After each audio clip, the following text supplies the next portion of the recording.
I'm Christian Abbott. I'm Nathan Lavender. I'm Sean Abbott. And this is the Red Mist Podcast.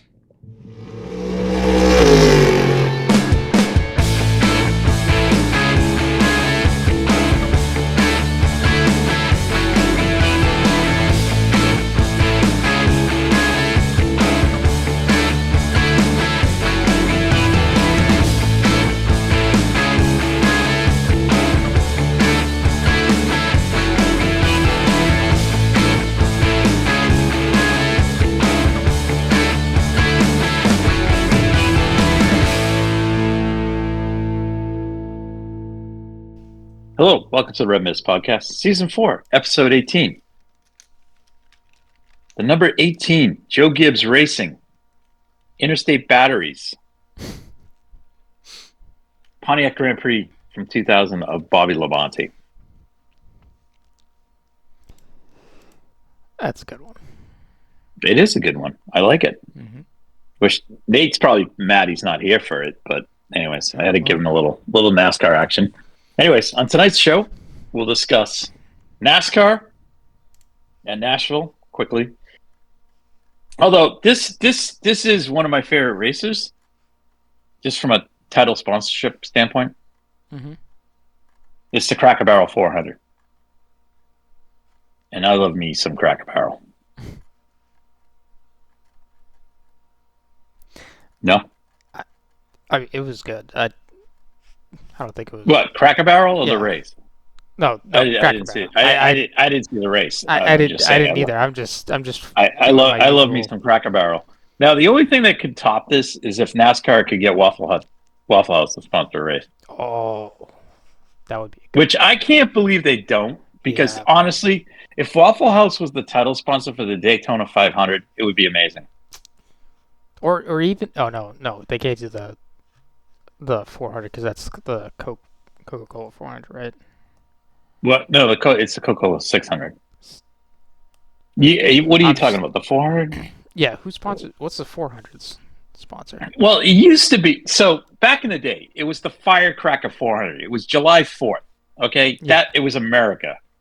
All right, or it was the Pepsi Firecracker 400. Okay, if it was the Waffle House Firecracker 400, I'd be all for it. Oh, But now we don't race there on July 4th. We go now it's whatever. now it's the Coke Zero Sugar 400. Yeah, whatever that is. Yeah, I That's think. Crap. Okay, yeah, Waffle Coca-Cola's House got. needs Yeah, Waffle House can take that one. that. Yeah. All right. Well, after we discuss that quickly, Mm-hmm. we'll roll into F1. I honestly, a rather blah race, but some excitement.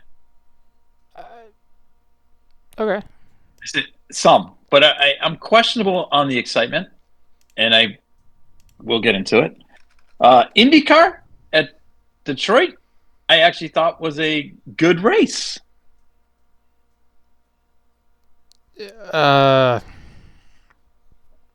No. No? Okay. Okay. We'll go. All right. All right. And then we'll quickly we'll talk about IMSA at Detroit. Yeah. I thought, other than the last 5 laps, the race sucked, but the last 5 laps were good. It's just hard to run prototype cars on that street, on the street track. I think it should be a GTD Pro Am race. Let's just recap NASCAR, then we'll get into this stuff. All right, and then we'll do news and notes. Well, there's one news item from Formula One we can talk about. Oh yeah. But what? No, I think I know what you're talking about. Okay. All right. Let's go. NASCAR. All right. I'm very excited here, even though Penske won. Oh crap! I just lost it. Sorry. It was Ryan Sorry. Blaney. Yes. Oh, thank God he won a race. So Blaney's in. Very excited. Carson Hocevar with a solid second place finish with some controversy. This was like a Nate love fest for second, third, and fourth. It was Hocevar, Hamlin, Logano. Yep. And Wish Nate was here for that. I was gonna say it's just too bad he's not here because. And I think, well, in fifth we had William Byron, who's constantly in the top five. Darrell Wallace, I think this might have been his top finish of the year. I think. I'm not 100% certain. Followed by Eric Jones, and then Kyle Larson, love him, and then Tyler Reddick and Christopher Bell. So Bell and Byron keep constantly finishing. And Buescher, they kind of finish in the top 15 all the time. They're the most consistent guys, I think, in NASCAR. But I'm psyched Blaney won because I like having Blaney in there. Just because I like Ryan, I think he's cool. So Bubba's finished third twice this year. Where's that? At Homestead and Martinsville. I do know that he is the highest. I believe he is the highest non-points guy at this point. I'm sorry. He's the highest non-winner right now. So he could potentially get in on wins if we don't have 16 different winners or whatever it is.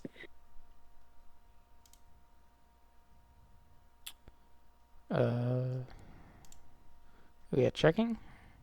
Checking?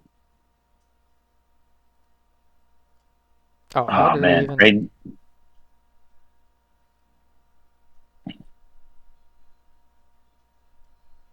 What are you doing? I got it. Are you saying no, because Chase Elliott and Tyler Reddick have more points. Oh, they don't have wins, you're right. Yeah. Where's Darrell? He's in 10th. Oh. Wow. Chase Briscoe doesn't have a win yet. So does Bowman. Yeah. Okay. Well. Alright. Well. There we go. Josh Berry is the furthest one down the points in 20th with a win. But he's in. He is. Yeah, good for him. All right. I think that's enough NASCAR for me. All right. Hold on. Next up. Oh, Christian. I can't believe that you're not excited for this. Where are they at? Sonoma? No. It's a place near and dear to your heart. Oh, Michigan. The Firekeepers Casino 400 at right. Michigan International Speedway. I mean, track's very banked. I could say that. Well, in 2 weeks' time. Probably Keselowski in 2 weeks. That race. Yeah, well, in 2 weeks' time, on the weekend of most like a ginormous auto racing weekend. Yeah. Internationally, NASCAR goes south of the border. Oh, that's right. Dumb question. Is Pato driving in this? I don't think he will. Why not? I mean, seriously. Because their next race is on that same day. Oh, really? Yeah, they're at Gateway. They're at Milwaukee. Oh, they're at Gateway. All right. Nah, that's too bad. Well, couldn't he fly in for it? Anyways, all right. No. I don't think he can do that with Gateway because I think Gateway's a night race, so that's not going to happen. Is it Sunday? Oh, it's Sunday night. Yeah. That's right. They changed the time on this. Yeah. All right. Okay. All right. We'll move on. All right. So Michigan, a place that you've been to in Germany. I have been. I have been there. Yeah. Yes, you have. All right. Let's go to IndyCar, the Chevrolet Grand Prix of Detroit. Oh, wait a minute. Did I say we're going to do Formula One? Well, let's do IndyCar. Doesn't matter. We'll do Formula. We'll shift gears. Punt. It's our show. We can do whatever we want. Yep. I thought this race was good. You voted thumbs down. I only think it was bad because it was just caution after caution after caution. And gotcha. Understood. It shook up the grid and made it interesting from that point. And can these cars race on it? Sure, but I don't know. What I you kind of liked mentioned with the prototypes for IMSA, I feel the same way with these cars at this track. It's just you can make a send. It's really bumpy into that corner, and then you end up with incidents like Foster's. Which had nothing to do with either driver. No, but that's clearly how rough the track is. That's just one of the things. Fortunately, I'm glad glad everyone's okay there. Anyways, Kyle Kirkwood took the win. Mm-hmm. He made a great move. I hate to say this. He made a great move on Colton early in the race. Colton didn't expect it, He was. But I'm gonna say this from the get go. Kyle was the class of the field all weekend. Yes. So fair enough. Fastest car won, I believe. Mm-hmm. Even though he touched the wall in qualifying, so therefore didn't get pole. But again, he was the fastest car all weekend. So good on him. Santino Ferrucci, Hollywood Hemingway's favorite racer, finished second. And then incurred a penalty after the race and somehow still keeps second place, according to the IndyCar rules. I'm not going to read the rule. It does exist in the rule. Oh, wait, he did? So it's a points, cash, team points, and potential disqualification, and can be disqualified. And the word there in the points, in the rule is the word can be, which means you're definitely not disqualified. So the reason they didn't disqualify him is because he was the highest place in Chevy motor. Yeah. Because he sandwiched the two Honda cars.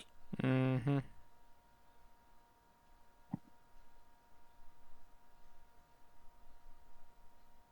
So that's kind of how I look at it.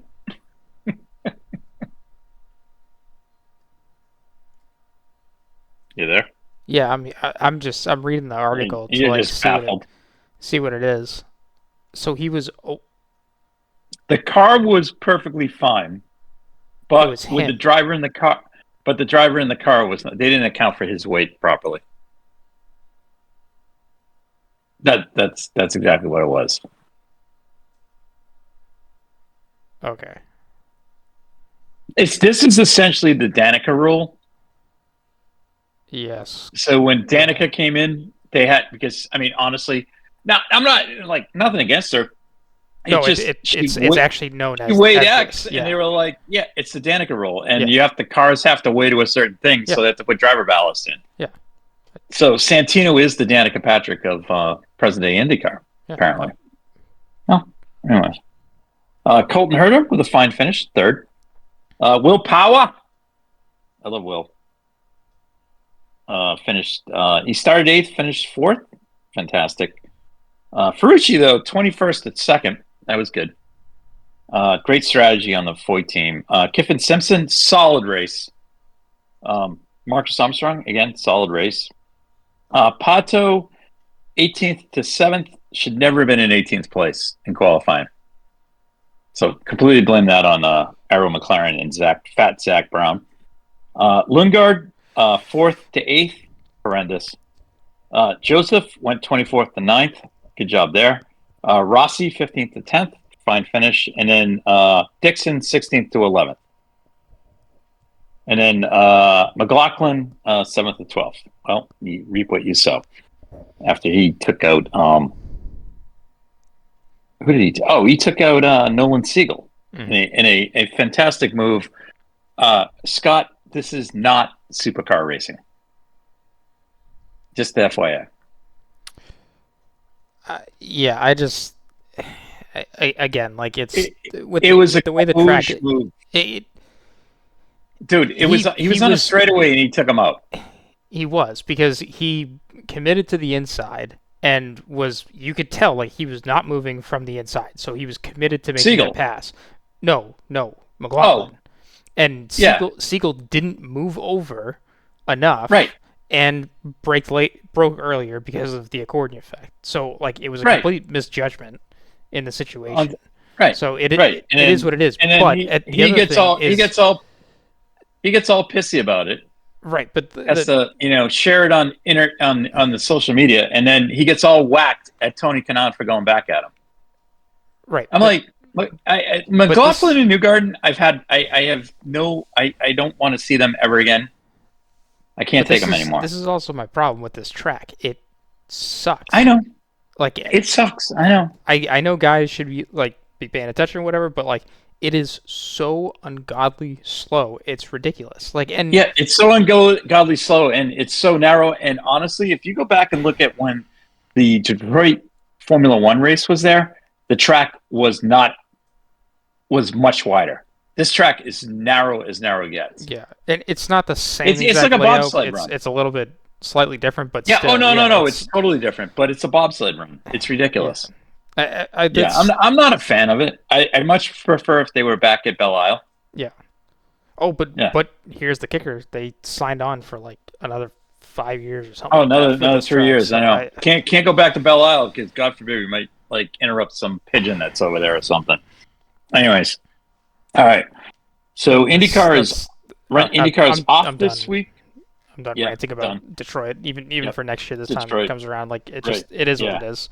And we're gonna give like, it NASCAR treatment next year. I know. I mean, like, and don't get me wrong. Like, I know I'll sit here and talk about Monaco more and like defend keeping that track on the calendar versus this, but like you had a very good street track in Belle Isle. Like, 100%. And even like, even the IMSA cars there were good. Yes, like it was a good street track. Like 100%.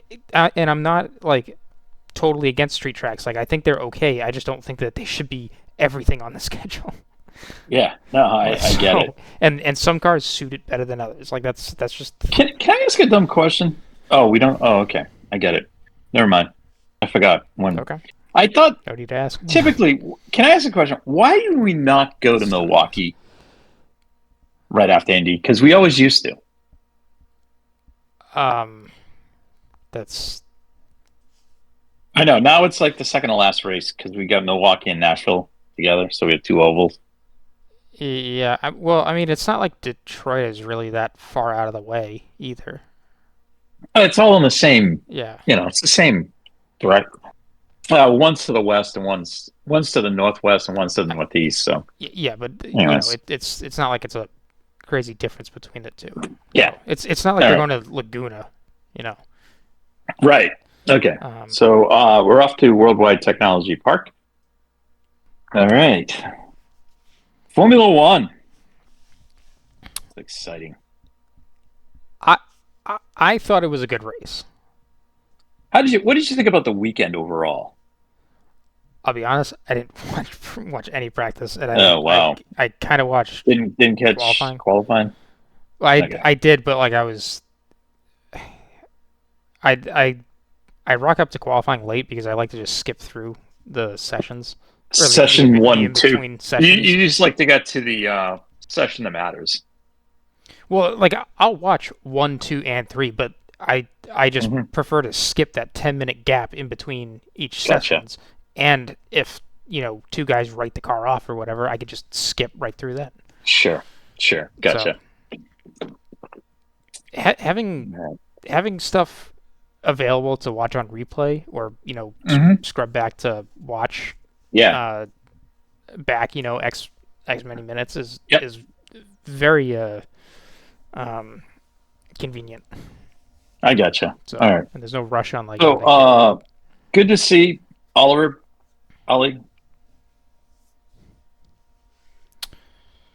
back on the podium in first place.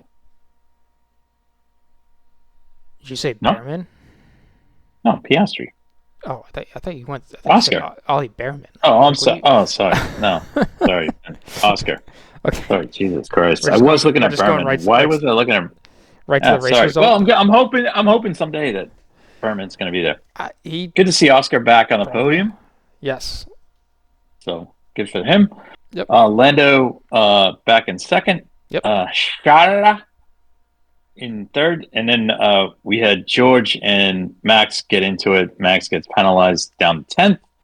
George finishes fourth. The Hulk, though. Yes, the Hulk. The Hulk. This is the big story out of this. This is big. Regardless of the Max getting demoted, the Hulk finished in the top 10 on merit. So, on merit. On merit.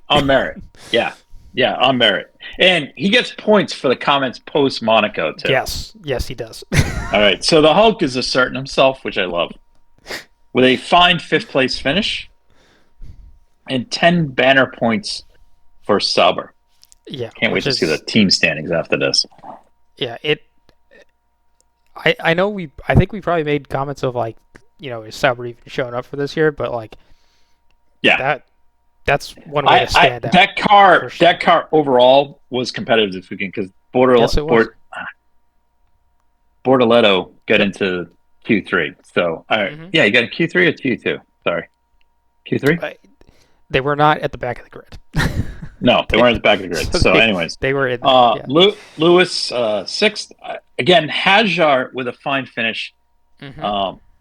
He led a French 7-8. we. And then Fred scored points, finishing 9th. Yep. Max with the demotion down the 10th, gets a point. Yeah. Anyways,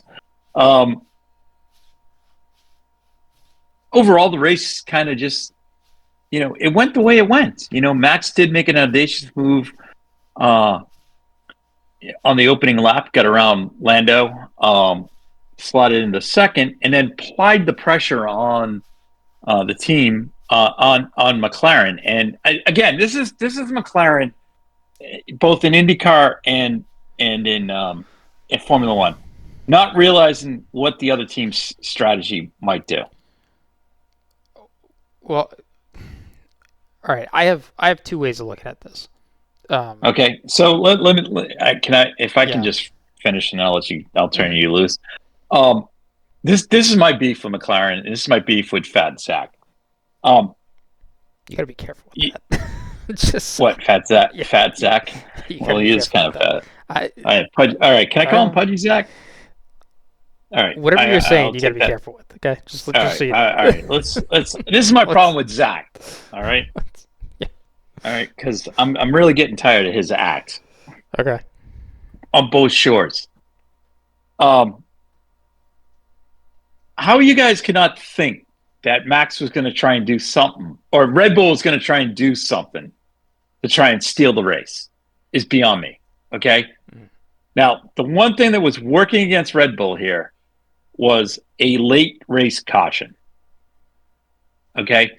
Other than that, that's the tactic that they used to apply the pressure to McLaren and get Max to the front, that potentially could have slipped him into a second place. I don't know if he could have won, but he could have potentially finished second. And these guys couldn't figure this out. This is what gets me. Mm-hmm. Like, what are you guys doing?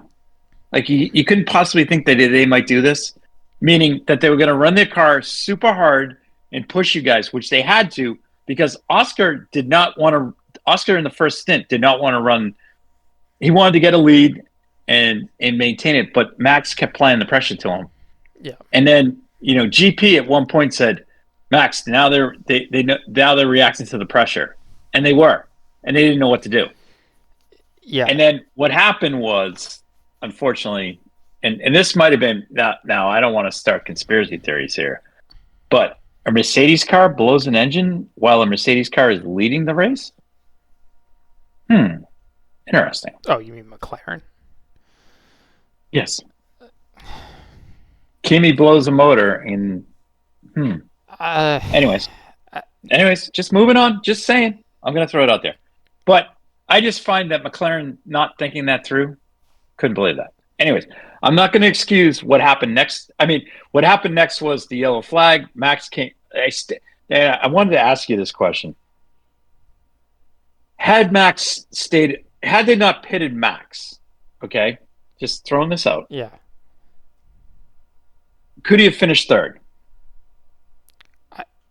I think he should have stayed out. I 100% agree. I think he should have stayed out as well. I don't think he would have. That's not saying that it was a guarantee he would have won. I think that would have been the better option for them. And it could have been, had they finished third, fourth, fifth, sixth, whatever. I think that at that point you had been scrapping the entire race to try and get track position by the end. Right. So exactly. At that point, I would have had Max be the one that's out in front, control the start. You can get a jump on that and go down, and then and laps were ticking off as the race was going. Exactly. Or as the safety car And was secondly, the odds on someone making a mistake behind him to cause, say, a penalty or something was probably a higher probability because they were going to get desperate to try and make a move on him. Right. And the one thing that Max does really well is he can establish that 1 second gap rather quickly. He can, but I don't think he would have. I don't know, right? And on the tires, right? I think the argument would be I think he's got a better shot at defending and being aggressive at being so defensive that because he has nothing to lose.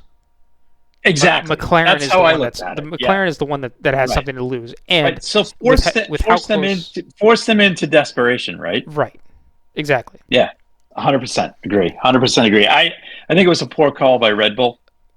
Well, I think it was a poor call, understanding the move that they did make with a fresh set of hearts. Like I get it. It's not ideal, but like what you're better on use softs than you are on new hards. I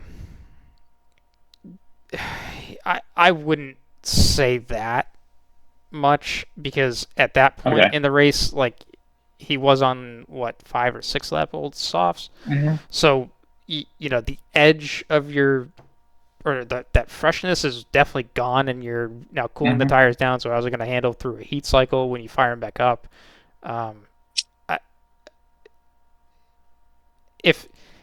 What if like Lando and Oscar kind of mixed it up with one another, kind of stumbled over each other? I'm not saying caused an accident, but kind of fell behind by a second, and then DRS opens. That was my whole thing. I know. I know. And also George switched tires, so George is going to be desperate to make a move, or Charles is going to be desperate to make a move. I just felt like track position being in front would have been the better spot.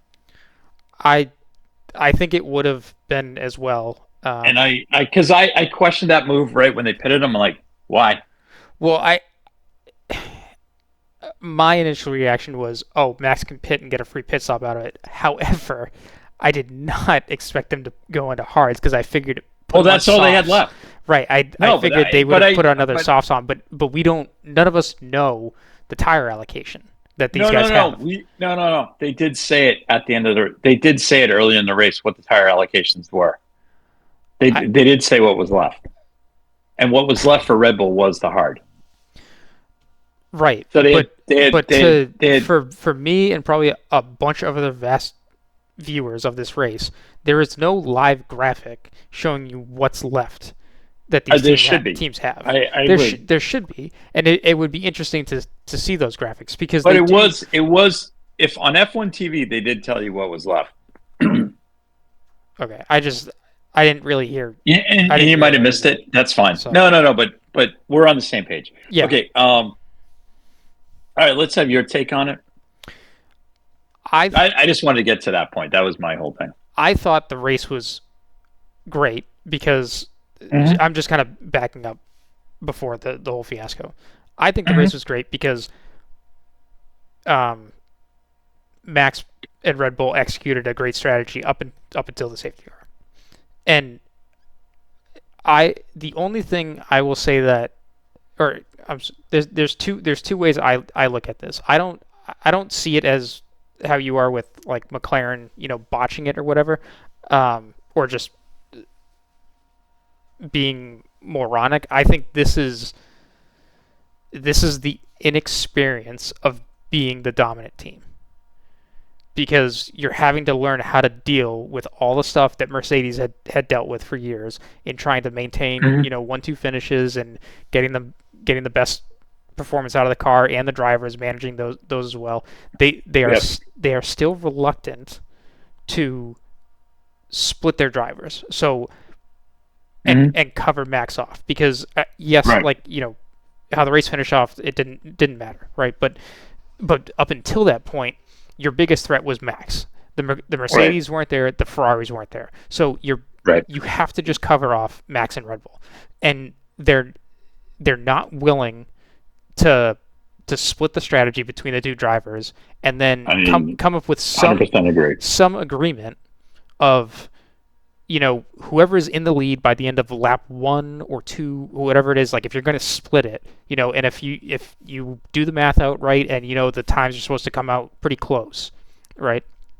And if you do just have the overall pace over Max, then you agree, like the finishing order is whatever, and that stays it. But you basically tell the drivers whoever's winning the race is basically done through qualifying. Mm-hmm. Like if you want to throw team ego out of the way, like that's the place to do it, and it's done and sorted there. So they seem overconfident in themselves, in the fact that they have pace in the car, and right. I just, if you're going to be smart, you have to split the strategy and cover both options if there is two options. Mm-hmm.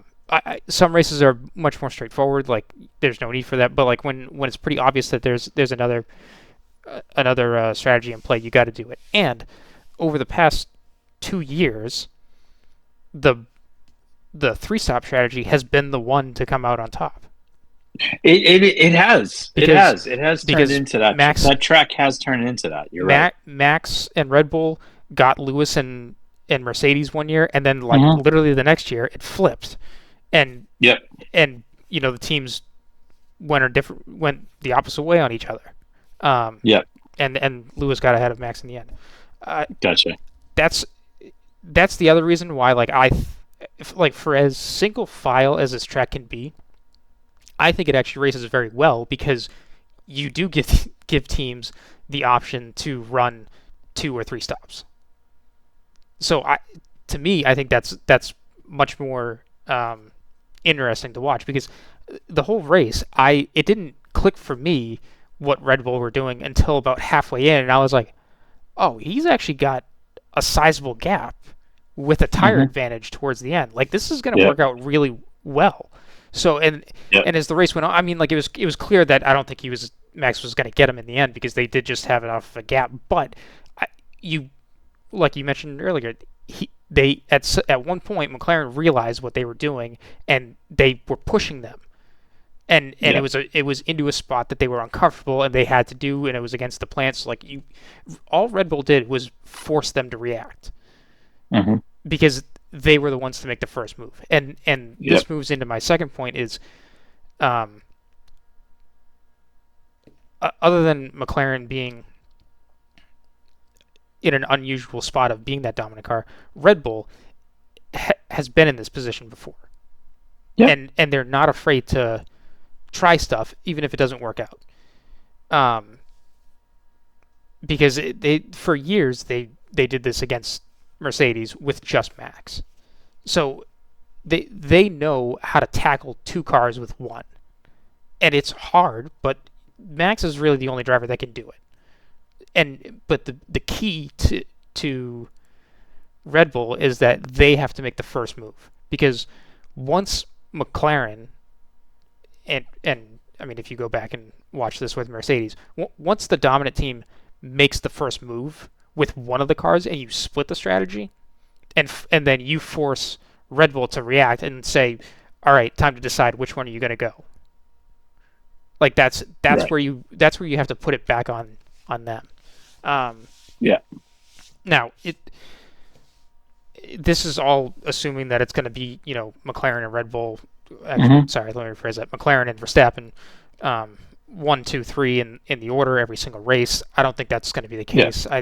Right. With the way the cars have been the past year, and especially even the shakeup that we're seeing in the lower half of the grid, teams are moving up and down every week. It's kind of unpredictable to some extent. I mean, don't get me wrong, McLaren is clearly the dominant car. So if they show up to a weekend and they don't win, like that's shocking. No, 100% agree. Yep. So, but it's also been clear that, like, Ferrari they're not there, but they are consistently 5th and 6th, I would say. And then Mercedes has gone through kind of an up and down lately. And to your conspiracy thing, I don't think that's the case, because that would go against what happened in Imola. Conspiracy? What are you talking about? It didn't benefit them there. Yeah, no, I gotcha. All right, so with all that said, I guess the restart. It was Red Bull putting Max on hards was stupid to begin with. The dive bombs into turn one, I mean, granted, Max lost control on the exit of the last corner, so it's kind of desperation for everyone at that point of keeping it or advancing. And then obviously we get to the eventual incident where Red Bull tells Max to let George by, and and then he just slams into him. It was totally uncalled for. That was bad. Yeah, you shouldn't do that. He totally lost his cool. Whether George did pass him legally or illegally, you don't do that. 100%, 100% agree. And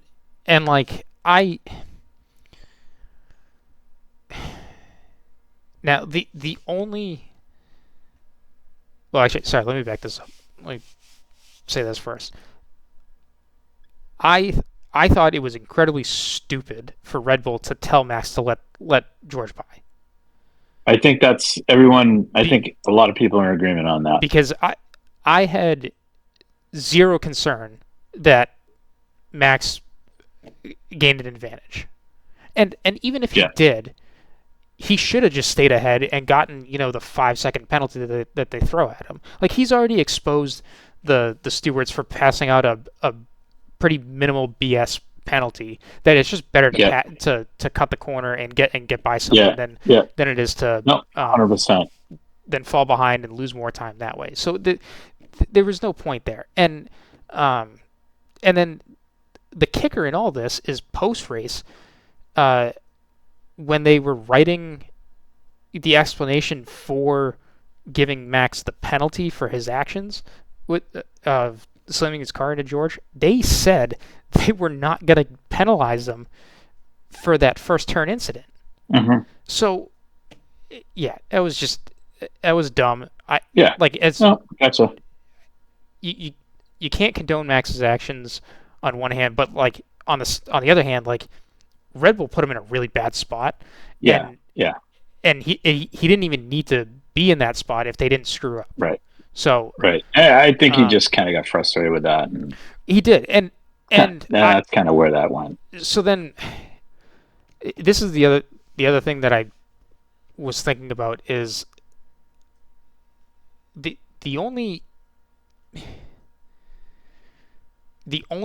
way I can sit here and say that is okay to do what Max did is if the move that George put on him was way more aggressive and really he really leaned into Max, and just shoved him out of the way, because 100% at that point Max is only standing up for himself and saying that you're not going to shove him off the track.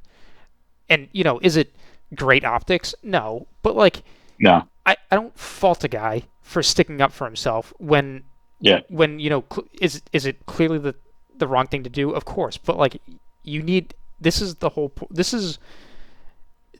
one thing that gives Max such a competitive edge over everyone, because and every driver has said it too, and even admitted it at one point.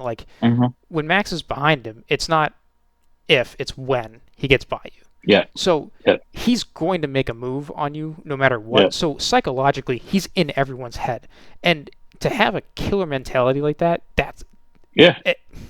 not everyone likes it, but that's the mind of a champion. And to sit there and say, I agree that other past champions are above him or above Max and whatever. I'm Schumacher did it, Senna did it, Vettel did it. Every great champion of the sport has had moments. So for as much high fives and handshaking goes around, whatever, and congratulations, that's all fine and dandy, but you're all competing against one another, so like adrenaline runs high, and you're all there to win. So if these guys, lose a gasket once in a while, like it's like any other sport. And if people are really concerned about the stuff that they're watching and what kind of display that they're putting on, then don't watch it. Like, go find something else. Like, that's my thing. And I'm also not advocating for like WWE style fights in the pits like NASCAR. Like, that's ridiculous. Like right. Like you get your one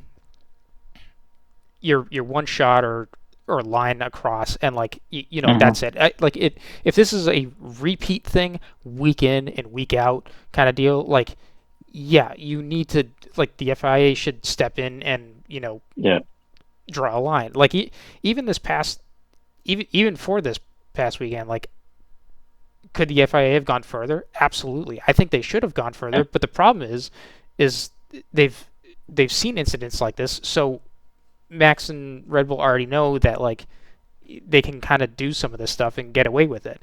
And that's the part where I applaud Verstappen even more, because like he's forcing everyone to make a decision on the rule book. Yeah. And that's, from a driver standpoint, that's just about as innovative as you can be on track as like an engineer can be in the design board for a car to find some loophole in the rule book. That's is it the way you want to be going racing? No, it might not be some weekends. And could it be done better and more I guess artistic and like having a better looking pass, and it's much more dramatic when you can leave space and whatnot. Like, that's all fine, but like, he's forcing them to change the rule book. If you don't want this stuff to happen, change it. So okay, all right, well, that's fair enough. All right, let's just move on to IMSA right now. Meyer Shank back to the winner's circle. Congrats on a last 5-minute pass by Renger Van Zander on Ricky Taylor. Take the win. Also, sorry, go ahead. And broke the Penske Porsche four race win streak. In GTD, we had the Ford Mustang with Mike Rockefeller taking the win. That was kind of nice. Yeah, it was. We had some shenanigans between Corvette Racing and AO Racing throughout the race. Kind of ruined everybody's race there. But congrats to the Mustang guys. Nice win there for them. Good to get Rocky in the win. It was a good win for Ford. It was good. Yeah. In front of the GM Tower. Yeah. All right. Just getting back to Formula One, they are off until Canada. And that leads us to our one and only news and notes story, the petulant Canadian. Oh, okay. What did you think it was? I saw a story today that Tommy Hilfiger was going to be a sponsor for Cadillac. Sorry, very low grade story. My bad. I saw that. I completely forgot that there was an Aston Martin missing from this race. But Tommy Hilfiger has been in Formula One before, so congrats to them. Yes, welcome to Cadillac. Still hope Budweiser will be the primary sponsor on that car. Love to see that. Or Busch Beer, something. Old Milwaukee, be fantastic. Anyways, so Sir Lance.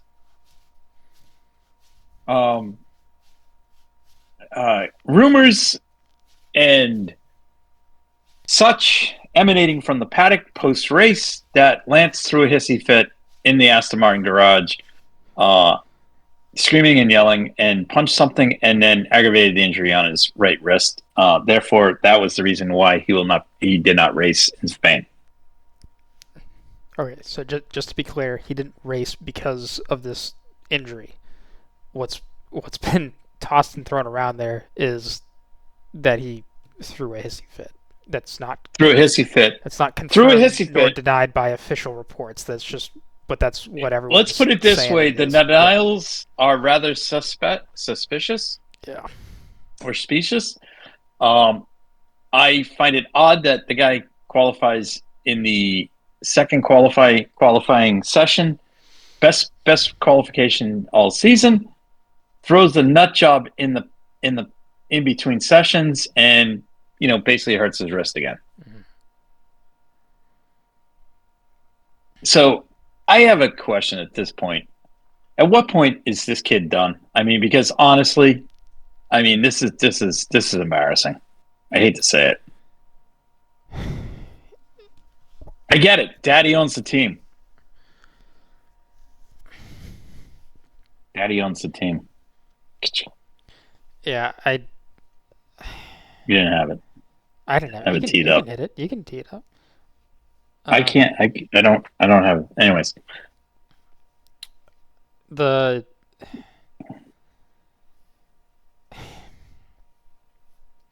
problem is, so I can't sit here and say that, he's the worst and everything like that, because up until this point in the season, he's been the best Aston Martin driver. He has been, yeah. So, and I know Alonso has had misfortune, and it's unlucky in some of the races, but 100% agree on that. He's not the worst on the grid, and that pains me to say somewhat, because we've talked many times in the past of the gap that he has to teammates, but he does show up to some tracks occasionally and outqualifies his teammate. I'm just saying he the overall entitlement of this kid is beyond. He has been laying, I would say, pretty low over the past year or two, apart from apart from the obvious on track incidents and screw ups. Like you take those out of it, like he hasn't really been saying much in the pen. I'm not saying him saying anything. I'm just saying overall, like this charade has to end. Yeah, I mean, this is it's seriously it's a joke. Mm-hmm. That's just my opinion.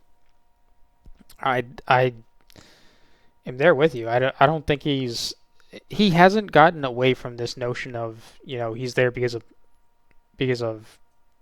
But I also see him not there on merit. Right. Like that's. But I also see him, and he is just like the most disinterested person in the paddock.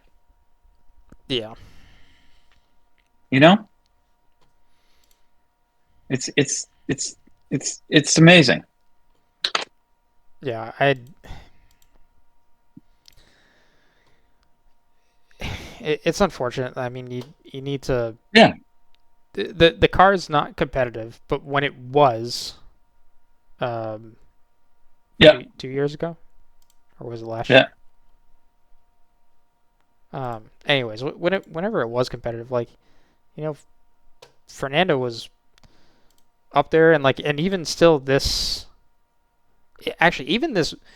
weekend, I've actually been really surprised with Alonso's excitement out of the cockpit, because this week he goes out, does the first qualifying. He was feisty. Run. Yeah, he was like, that was great, awesome, way to go, guys. Yeah. And the session ended and he was 10th, and I was like, I have to think there are some things that Adrian is possibly looking at on the car and making suggestions about. But I mean, long term, basically all he's trying to do is help the car in whatever way he can, minimally from a dollar perspective, because you don't want to blow all the dollars. Mm-hmm. And just if you can scavenge points, fantastic. Yeah. So I have to think that that's what's going on right now. But I mean, so this is where this goes. Just in I don't want to go into this too much, but now he puts Dragovic in a bad spot. And Van Dorn. Who? Is it Van Dorn? No, it's No. So the initial guy is Dragovich. yes, okay? but there's one other driver too that's also in One this other game. driver. Yeah. So Dragovich is the official replacement driver. Okay, he's the number one guy. Okay. However, Le Mans, he is slated to drive one of the Cadillacs, I believe. Yeah. Now, because the child has thrown a hissy fit and hurt himself, he's now put Dragovich in a spot where he has to decide whether he's going to go to Canada and be there on call to get his F1 debut, because this dummy hurt himself and thrown a fit. Mm-hmm. And I'm gonna say I believe 100% that he threw a fit in there. Like the denials are just ridiculous. I mean, like he definitely threw a nut job, and why I have no idea. It's just anyways. Yeah. So now Dragovich has to decide. Dragovich has to go to Canada now, okay, and give up a potentially big chance race to go and possibly sit in Canada, because this kid is going to be so stubborn. He's not going to give it up in Canada because that's his home race. I mean, this.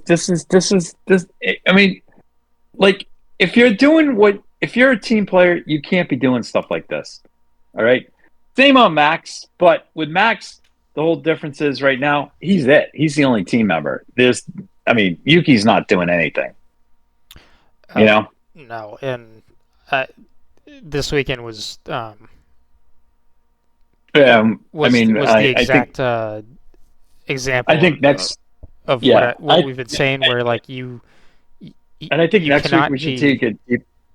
Yeah, I think we should take a deeper dive into Red Bull next week. Yeah, next week. So. But just looking at the Spanish qualifying. Yeah. This 7/10 gap. That's been consistent between Max and the second Max and seat. Yuki. Yeah. Not even Yuki, just the second seat in general. Yeah. And I've even said this back when Mercedes had their dominant era, but you'd always have this gap between the two drivers that was there, and once teams got closer to them, like it started to really show like you can't be this far off. Q1 was separated from first to 19th by 0.6, and where was Yuki? 20th, because he put in a slow lap. Like it. The second car is not. It's not. It's undrivable, and like this is what you get with having a car this different, or just in this performance window. So now so if Dragovich decides to go, screw it, I'm going to Le Mans. I don't know what his contract is. I think his contract is, if we need you, you need to come. So he's going to basically forfeit Le Mans for this mistake by this kid, by Stroll. And whereas if he goes, and also, I mean, they got capable hands with Van Dorn as another backup, as a backup, but the first priority is Dragovich. It's just this is just, you can't have this crap going on. It says and I'm reading this motorsport article, and I guess Dragovich has already said if there's a chance he's going to go to Canada. Yeah, he's going to go to Canada. Yeah. So I mean, I feel bad for the kid. Yeah. The kid is a fantastic talent, and he's got to put up with it. He's got to put up with this crap. And I feel bad for Fred, because now you got like this teammate who's throwing hissy fits 24/7. So Van Dorn is the other potential driver, but he's in that same situation as Dragovich. So this really, like this is just highlighting like this whole nepotism thing with Lance and Larry. Okay, I mean seriously, this is ridiculous. This is ridiculous. Yeah. So, anyways, that's Oh, I'm glad you brought up the Tommy Hilfiger thing. I need to. Let me Let me double check that, It's a 'cause minor. I saw it on. It's not a title sponsorship. I mean, they've been involved in Formula One before. Tommy Hilfiger is a big. What is surprising? I will say this. What is surprising is that he didn't throw his financial support to Lawrence, because he and Lawrence own Montreal. I'm sorry. Who was this? Tommy Hilfiger. Oh, okay. He and Lawrence own the Montreal or Saint Javit Raceway, which is right next door to Montreal. Yeah. They collectively own that, and both Lawrence and Hilfiger, Tommy Hilfiger, are huge Ferrari collectors. So, just to put that out there. All right. All right. Oh, that's exciting. Yeah. All right. This week, no picks. Exciting. Yeah. We have NASCAR at Michigan. IMSA Michelin Pilot is at Mid-Ohio. Oh, weekend. that's right. That's good. All right, that'll be something to watch. Something to watch. I think there is some of the usual suspects in Michelin. IMSA support series there. So definitely tune in on the YouTubes for that. And I don't know if there's a MotoGP race this weekend. There is a MotoGP race there at Aragon, and then it's Aragon. All right, so I got something to do on Sunday now. And then I'm excited. There's also a supercars race there in Perth. Okay. Oh, supercars in Perth. Okay. Yep. For Michelin Pilot Series, it is just come on, where is it?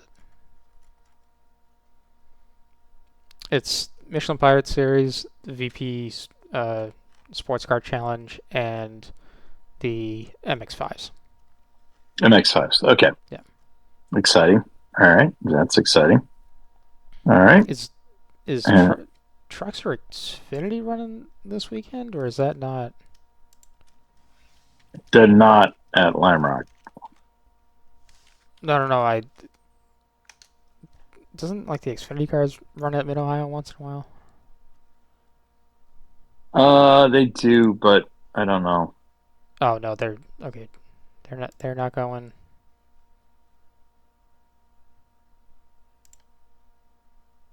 No, neither of them are going. Oh wait, what about Arca? Does Arca go there? Arca's coming to Lime Rock. I know they are. That'll be a crash fest. No, Arca's going to Michigan as well. Okay. Alrighty. Well, just at least no exciting. No picks are necessary this weekend.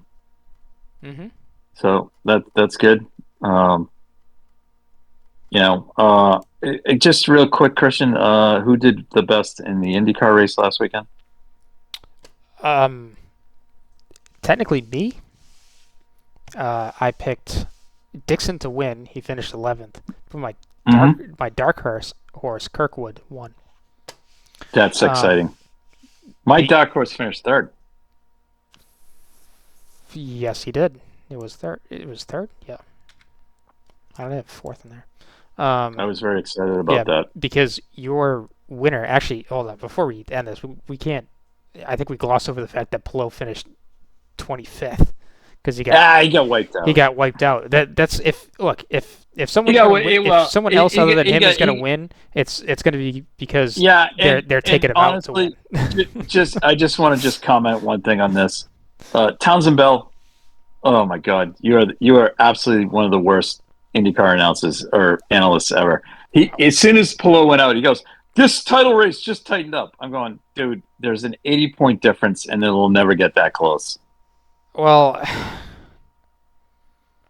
I wouldn't say never, because stuff like this is a good reminder that, points can up. Well, how many road courses are left? Not that many. There's more ovals Okay, than there are. there you go. Thank you. Yep. Okay.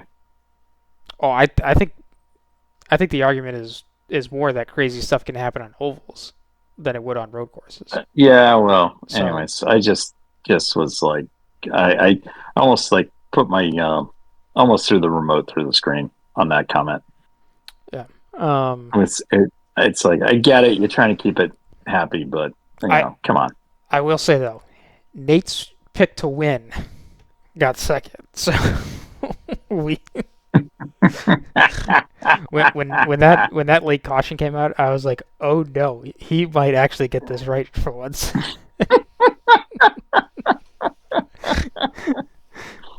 I was like, yeah, that was awesome. That would be a big one. Anyways, it was a week for the dark horses. Yeah, it was. Very, very exciting. Very exciting. Well, not Nate's dark horse because he finished 23rd, but No, but our dark horses. Anyways, all right. Well, on that note, good night.